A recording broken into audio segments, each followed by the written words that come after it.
Aišku,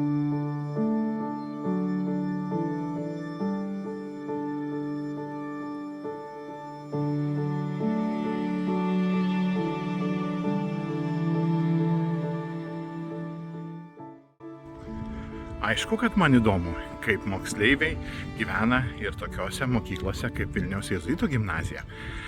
Ir kokios klasės, kokios paslaptis, koks elgesys, koks mokymasis.